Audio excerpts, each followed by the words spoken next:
আজকে আমরা আপনাদের জন্য কিন্তু একটা খুব মজার রেসিপি নিয়ে এসেছি, যেটা বানানো যেমনই সহজ, খেতে কিন্তু সেরকমই ফাটাফাটি। মজার বললাম এই কারণে, যদিও আপনারা হয়তো অনেকেই এইভাবে রেসিপিটা বানান, কিন্তু আজকে আমরা যেটা বানাবো তার নামটা মজার। আজকে আমরা বানাবো হচ্ছে কাঁকরোলের কুলটিস। আসলে আমার শ্বশুর বাড়িতে, মানে আমার শ্বশুর মশাই যখনই কোনো কিছু বেসন বা ময়দার কোটিং করে ভাজা হতো সেটাকে কুলটিস বলতেন। আগে আমি একদিন আপনাদের চাল কুমড়োর কুলটিস করে দেখিয়েছিলাম, আজকে বানাবো হচ্ছে কাঁকরোলের কুলটিস। তাহলে চলুন, আপনারা কিন্তু প্লিজ পুরো ভিডিওটা দেখবেন, স্কিপ করবেন না, তাহলে কিন্তু আপনারাও এইভাবে বানিয়ে নিতে পারবেন এই দারুণ মজাদার সহজ রেসিপি কাঁকরোলের কুলটিস। শুরু করি। আমি এখানে 3টে কাঁকরোল নিয়েছি। আমি প্রথমে যেটা করব, কাঁকরোলগুলোর ওপরটা আর নিচটা একটু কেটে নেব।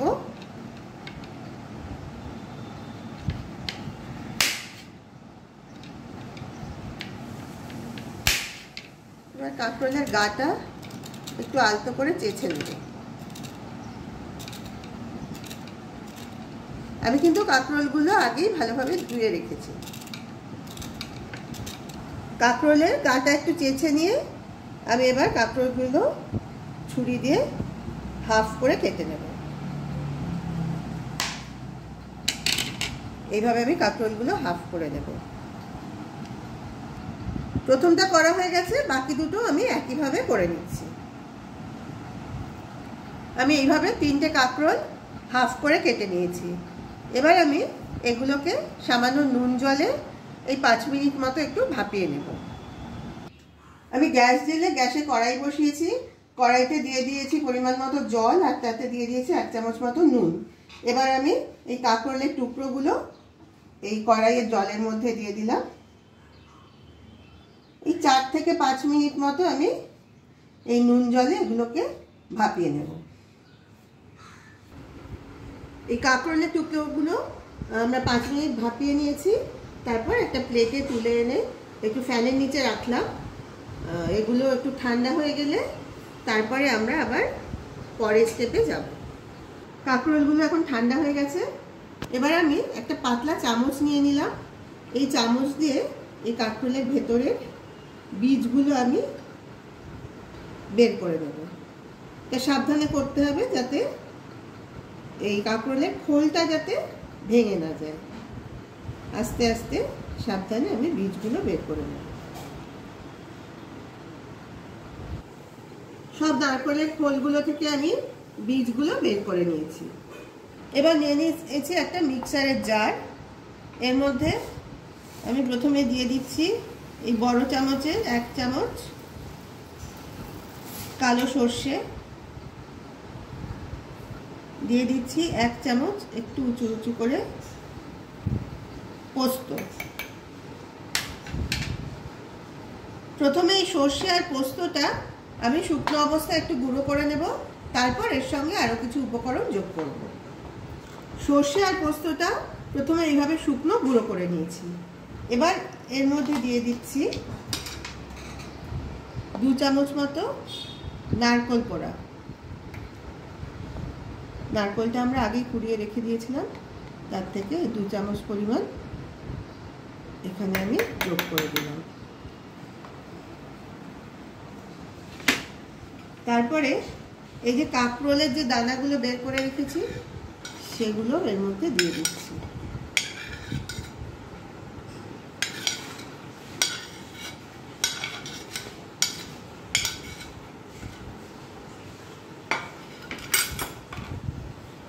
এখানে রেখেছি 4টে কাঁচা লঙ্কা। লঙ্কাগুলো হাত দিয়ে ভেঙে ভেঙে এর মধ্যে দিয়ে দিলাম। এবার সামান্য জল দিয়ে এই সব উপকরণ আমি একসঙ্গে ভালোভাবে বেটে নেব। বাটা মশলাটা আমি একটা বাটিতে ঢেলে নিয়েছি। আরেকটা কথা, এই মশলাটা বাটার সময় আমি এর মধ্যে স্বাদ অনুযায়ী নুন দিয়ে দিয়েছিলাম, সেটা আপনাদের দেখানো হয়নি। এবার আমি এর মধ্যে দিচ্ছি সামান্য পরিমাণে হলুদ গুঁড়ো, খুব সামান্যই দিলাম, আর দিচ্ছি সামান্য সর্ষের তেল। এবার হলুদ আর তেলটা খুব ভালোভাবে মশলাটার সাথে মাখিয়ে নেব, পুরোটা সুন্দর করে মিশিয়ে নেব।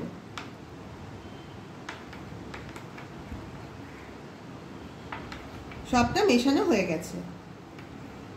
এবার আমি যেটা করব, এই একটা করে কাঁকরোলের খোল হাতে নেব আর সেটার মধ্যে ভরে দেব এই বাটা মশলাটা। এটা সমান করে দিয়ে দেব।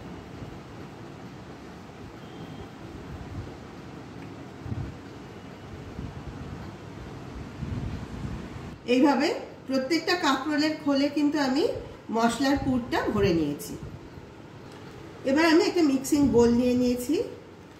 এর মধ্যে প্রথমে নিয়ে নিচ্ছি 4 চামচ বেসন।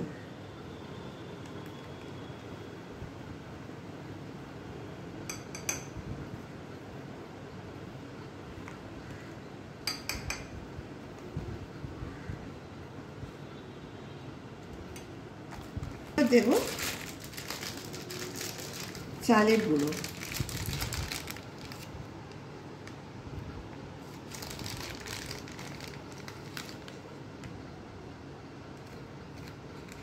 আমি এখানে 3 চামচ চালের গুঁড়ো নিচ্ছি।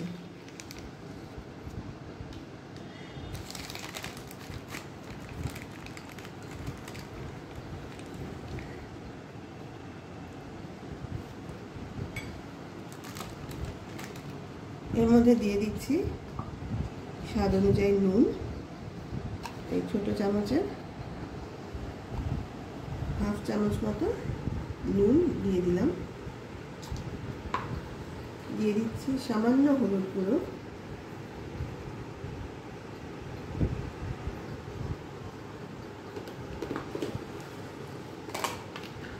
আর দেব সামান্য একটু লঙ্কা বাটা।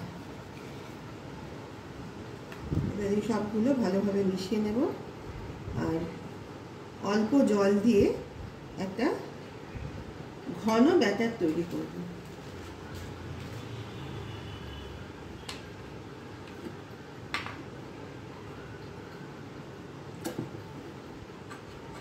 ব্যাটারটা কিন্তু বেশি পাতলা যাতে হয়ে না যায়,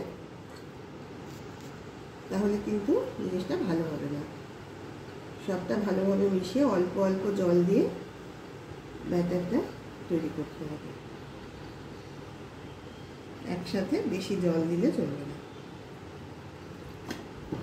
আমার কিন্তু ব্যাটারটা একদম রেডি হয়ে গেছে। দেখে নিন এর কনসিস্টেন্সি কীরকম আছে। এটা কিন্তু বেশ ঘন আছে। তাহলে আমার ব্যাটারও রেডি আর কাঁকরোলগুলোও রেডি।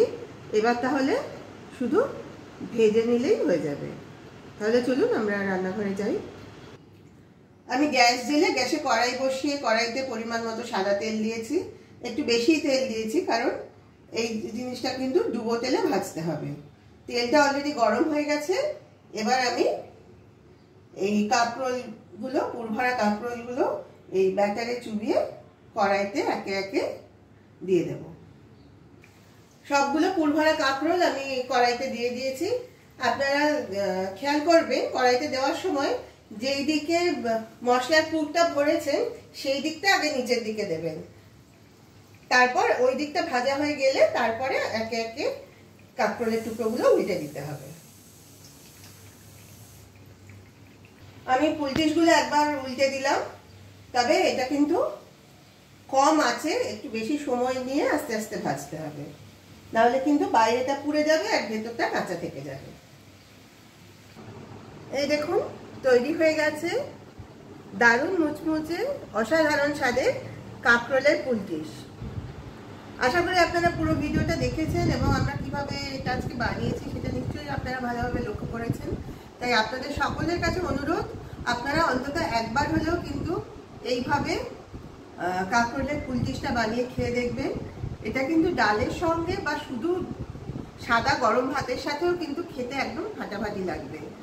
আর আজকের এই রেসিপির ভিডিওটা যাদের ভালো লাগবে তারা প্লিজ অবশ্যই একটা লাইক, কমেন্ট আর শেয়ার করে আমাদের পাশে থাকবেন। আপনারা যারা তিন দিদির হেসেল ইউটিউব চ্যানেল থেকে এই ভিডিওটা দেখলেন তাদের সবাইকে অনুরোধ করি আপনারা প্লিজ চ্যানেলটা সাবস্ক্রাইব করে আমাদের পাশে থাকুন এবং পাশের বেল আইকনটাও প্রেস করে দিন, যাতে আরও যখন আমরা কোনো নতুন এই ধরনের রেসিপি আপলোড করব তার নোটিফিকেশন আপনারা পেয়ে যাবেন। আর যারা যারা তিন দিদির হেসেল ফেসবুক পেজ থেকে দেখছেন তাদের সবার কাছে অনুরোধ রইল আমাদের পেজটা ফলো করে আমাদের পাশে থাকার, এবং অবশ্যই লাইক কমেন্ট আর শেয়ার করে আমাদের আরও নতুন নতুন ভিডিও বানাতে উৎসাহিত করবেন। আজ তাহলে এই পর্যন্তই, আবার খুব শিগগির দেখা হবে একটা নতুন ভিডিও নিয়ে। সবাই ভালো থাকবেন, নমস্কার।